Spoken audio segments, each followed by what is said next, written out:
The first television set was fired up in the 1920s, after basically being in development since the mid-1800s. Of course, movies were still being created and viewed since the 1890s using different means, but it wasn't until the late 1920s when live broadcast television programming began. The first American news broadcast was in 1930. Since then, we have been heavily brainwashed and dumbed down, and now there are more TVs than people in the average American household. The same goes for Canada, the United Kingdom, and many other countries.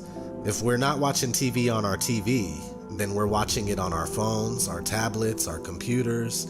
We're constantly saturated in mainstream media content and subjected to numerous techniques for mental conditioning. The following video is an attempt at helping you understand some of these techniques. Being aware of what's happening and fully acknowledging it is the only way to free yourself from it. This is ODD TV. Thanks for watching.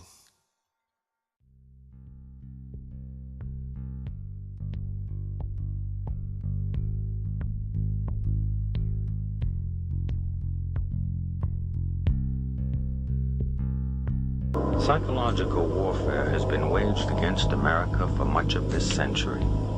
This war for the mind of the public has been facilitated by the emergence of mass media and the transformation of American education by behavioral psychologists. In the book 1984, George Orwell warned that people were in danger of losing their human qualities and freedom of mind without being aware of it while it was happening, because of psychological, emotional, and intellectual manipulation, mind control. The most effective way to protect yourself from subconscious manipulation is by being aware of how it works. What the conscious mind believes, the subconscious acts on. It works like programming a computer. Information is fed into a computer, and the computer acts on it. However, if the information fed into the computer is wrong, it still acts on it. If a person believes something that is not true, the memory banks of the subconscious mind do not correct the error, but act on it.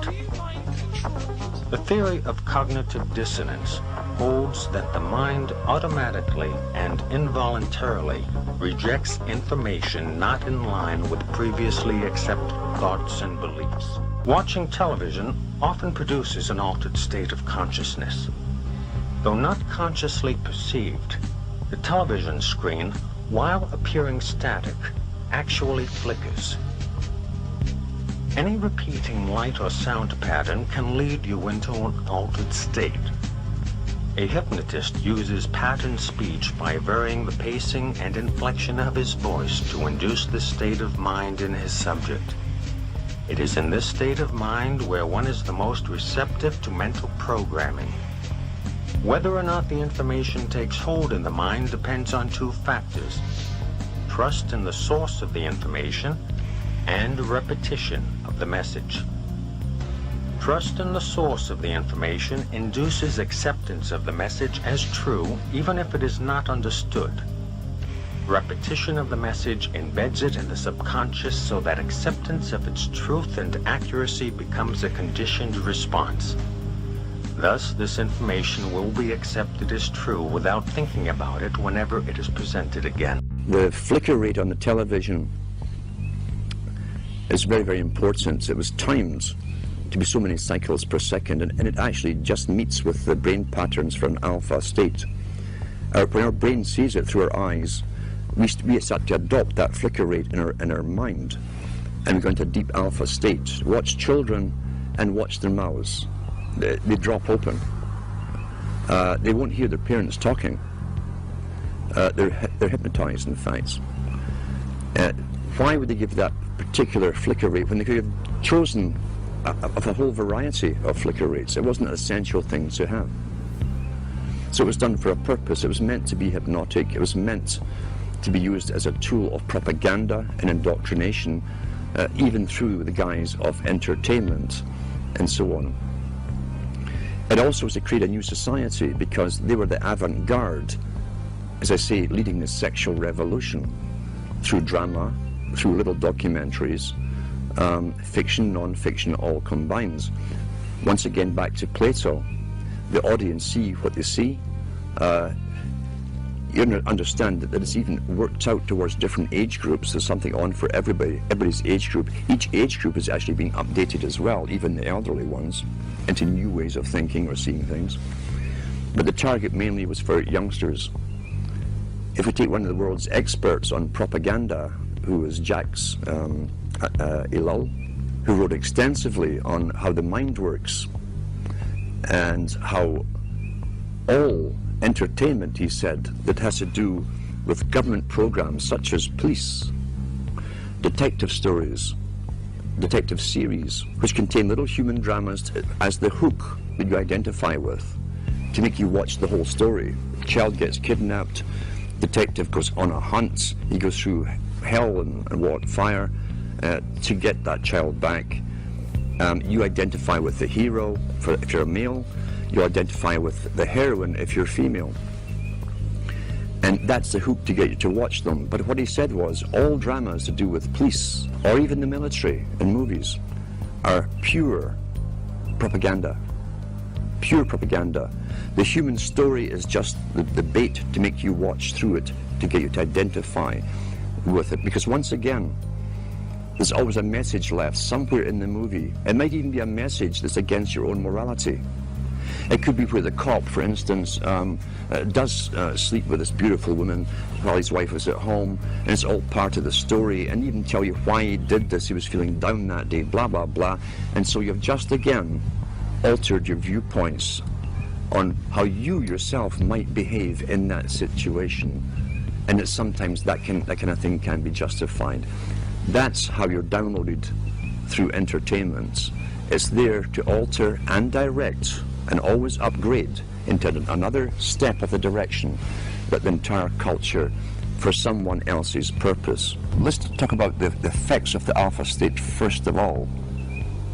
Recent articles I've even read on the air from various science studies show you that even when you switch off television, you remain in that alpha state for maybe 45 minutes to an hour, sometimes longer, depending how long you've been watching it.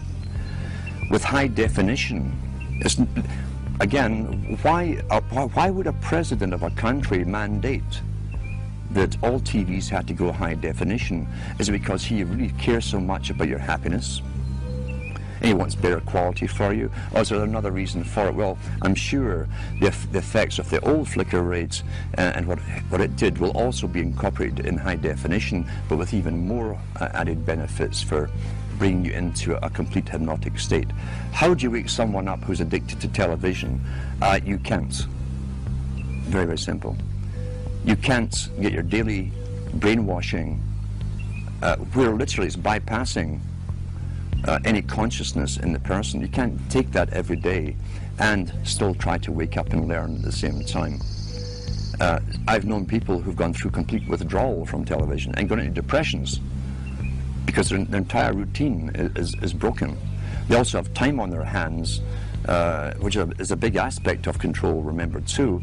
If you can take time away from a person who can think for themselves, who might say, oh, I'll go and read a book, I'll go and study something, or if you can take that time away from them and have them mesmerized in front of a television set, then you'll keep them dumb, stupid, compliant, and going along with the system. I always advise to people, if you know someone who's watching TV, it's quite simple to find out where they are mentally, psychologically, in the understanding of things. You can ask them a few simple questions.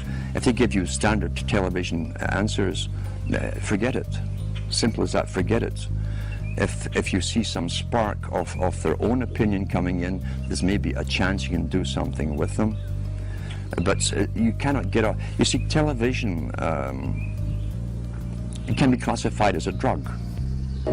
People think that hypnosis is some mysterious, esoteric thing, and it's not.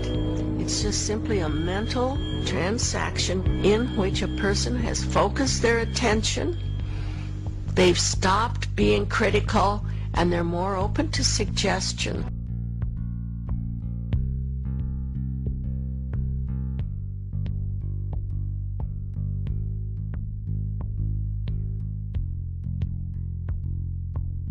we're going to start by playing the national anthem, which was the sign-off on television stations across the nation back in the 1960s. Our national anthem.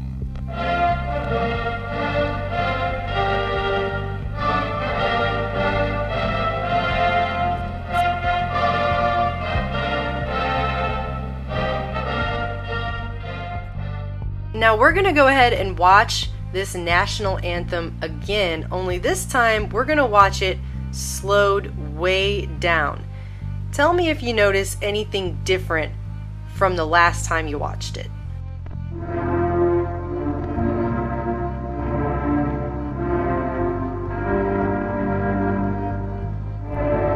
Did you see the letters change at the bottom? Let's watch it again in even slower frame by frame motion.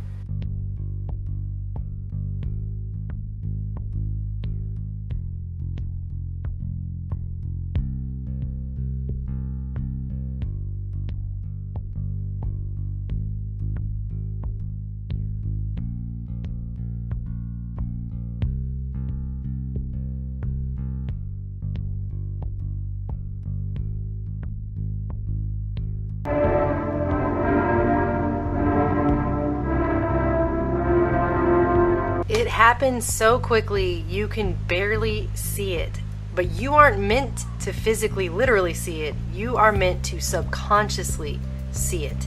It is meant to go into the subconscious and implant itself into your brain on a subconscious level. And this continues throughout this entire national anthem, and it becomes basically like the script for the movie They Live.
So this is all on record. This is not a debunked video by any means. In fact, everything I've looked up on this video has only gone to show that it is in fact a real video that was in fact shown on national television networks throughout the country in the 1960s. And if you guys think they're not using this kind of programming today, I assure you that they are. It's just gotten much, much more sophisticated.